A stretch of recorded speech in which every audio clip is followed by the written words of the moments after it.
I've been pretty much enjoying life on drugs. I thought that was the way to be, and so I've lived my life pretty much. I started drinking pretty young, 14, 15. I grew up with parents that drank, and Dad built a bar in the basement, and he entertained all the weekends and had all the picnics and parties, and Mom had, friends that she invited over and stuff too, and they got all the get-togethers and all the barbecues. And there was always a fridge full of beer in the garage, and then the bar was always fully stocked, and the good stuff was hidden in Dad's closet. That's what I always got into, when they were gone and stuff. I got a job at the party store, stocking shelves and stuff, and I was pretty clever. I'd take some booze out in the garbage, and I'd take it out, and then before me and the boys went to school in the morning, we'd get drunk and we'd go to school drunk. I've done stuff like that in my life. And I was introduced to, like the marijuanas and the pills and the THCs and everything, and I went through all those kind of things too.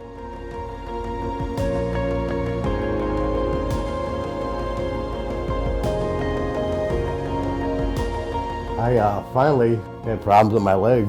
Couldn't understand. Well, I couldn't get up and walk on it one day, and I went and told my roommate, I said, man, I'm having problems with my leg here and stuff. I said, it ain't looking good. I said, trying to keep an eye on me and stuff. I went to bed that night and I woke up in the morning, and I couldn't get up, I couldn't walk, so I called 911. I ended up going to the hospital. Come in, doctor said, we gotta take your leg off. I'm like, what? What are you talking about, You got blood clots going all through you, and if you don't take the leg off, you could die. So we're gonna have to take your leg. What caused this? Why did they have to take my leg off, He finally just said, do you drink? I said, yeah. He said, do you do drugs? I said, yeah. You smoke cigarettes? I said, yeah. And he walked out of the room. Didn't answer me or nothing, and I got the clue. That's what it was. It's just long-term cocaine use and alcohol use through the years. It makes blood clots. But I ended up waking up and my leg was gone. And that's how I got here.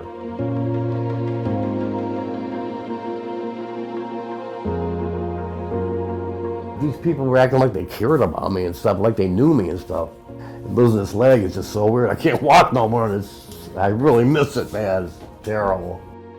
Like a nightmare.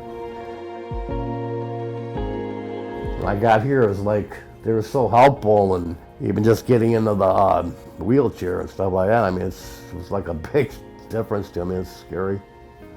So that's another thing I started thinking about. I need help. I don't want to drink or do drugs no more. I don't want to die,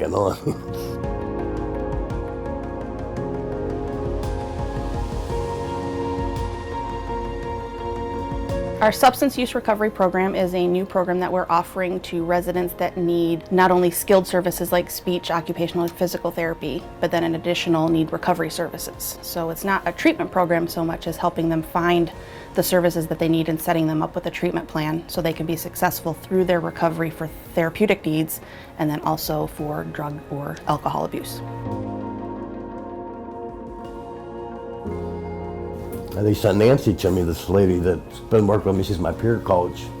She's like a godsend. She's been with me through thin, thick, all kinds of stuff she helps me with, and she's steering me in the right directions, and I met her through Wellspring. In order to be a recovery coach, you have to either be an addict or an alcoholic that's chosen to be in recovery. And we've been down that road.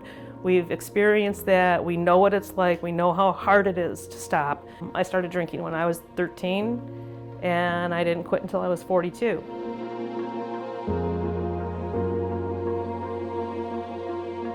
I have been able to get him back and forth to physical therapy and to make sure that he's following up on, getting his prosthetic, working with the guy that was doing that. I found him a new doctor for a primary care physician that does MAT, medically assisted treatment. I'm trying to do everything right, trying not to think about the booze and the drugs. It's just really hard because I've done it all my life. It's a way of life for me. I couldn't even go to a bowling alley or a movie theater or anything without a beer in my hand or driving, without a case of beer and a fifth and it's drunk, It's how I've lived all my life. I've given up all my supposed to call friends. Actually, turns out in my mind now, it's just acquaintances that wanted to get high and wanted, use me for the money to get high, and I can't go back in that life no more. I just can't do it. So I'm starting over. This is all new to me. What's amazing about Ken is that he checked all the boxes for what you would consider somebody who was typically older, had been through so many consequences as a result, probably in a lot of ways in the direct result of his substance use, that he had taken himself to a place that we often consider as late stage, where you have suffered a lot of physical consequences as a result of your use, and being at an age where starting over and considering recovery with some of his life experiences most people would wonder, why would you even bother? For Ken to find that space here where he was able to acknowledge some willingness of, look, I want to live, I want to try, to months later being a success story in every conceivable way, with still many life challenges in front of him, but him, staying connected to the resources that got him here. That it's an amazing turnaround and success story. I think one that would make anybody go, wow, like anything is possible when you hear his story. I went to my physical therapy yesterday, and I did a couple stairs up and down yesterday, and I'm really proud of myself.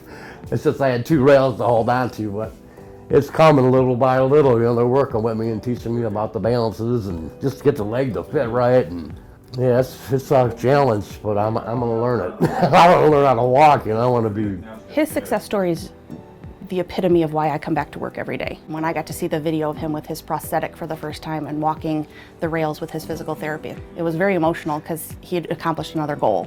So seeing him continuing to accomplish those goals is just amazing. I'm feeling a lot better. My mind's thinking different too, and I see all the wrongs that I was living, and I didn't think about it that way before, but my mind is changing now, and I think so much different than what I was. I can't wait till the next day sometimes to wake up because I'm excited about stuff, I never felt like that before, waking up and feeling good. He has an indomitable spirit. He just doesn't give up. It took a while. He didn't trust me at first. I kept saying, I'm not going to leave you. I'm here. You're stuck with me. And I don't think he believed me. I think he does now. But, he didn't for a long time. Now he'll open up. Now he calls me when he's feeling down or when he's starting to question things or when he's getting afraid. Yeah.